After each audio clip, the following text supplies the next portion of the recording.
Tunamshukuru Mwenyezi Mungu kwamba tumefika salama kwa Dar es Salaam, na kwa ujumla maandalizi yameenda vizuri. Tuko tayari kwa mchezo wa kesho, kwamba kama swala kushuka daraja kwetu sisi halipo kwa hivi sasa, sababu pengine naweza kusema timu ambazo zinashuka daraja tayari zimeshaonekana tayari.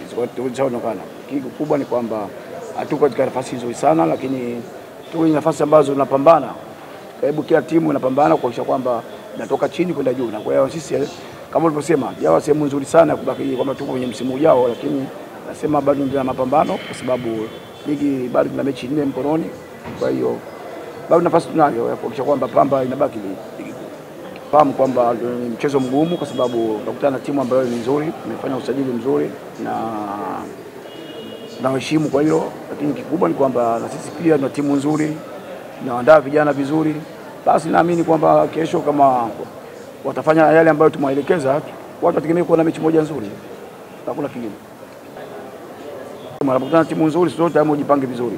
Sababu Simba kwamba wanacheza mpira mzuri, wana speed nzuri. So tumejipanga kukabiliana kwa hilo. Lakini nasema kwamba tunakutana timu nzuri na sisi tumejipanga kuhakikisha kwamba watu wanakuja kesho uwanjani waone mpira mzuri.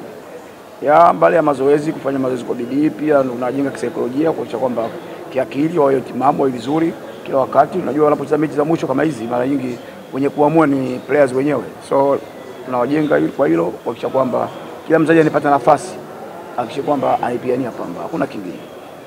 Makocha siku zote unajua wanafanya kazi hiyo ambayo usichoke, kwa sababu unajua tunajaribu kufanya masahisho kote. Kila baada ya mchezo unapokuisha tunafanya masahisho. Nadhani kuna mechi ambazo tumepata matokeo mazuri, kuna baadhi ya mechi tumeziharibu.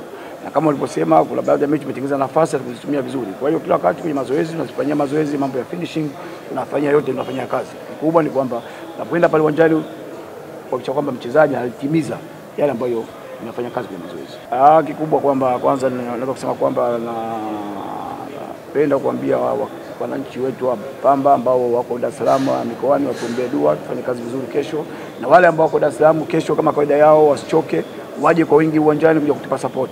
Mwisho wa siku tupate alama 3.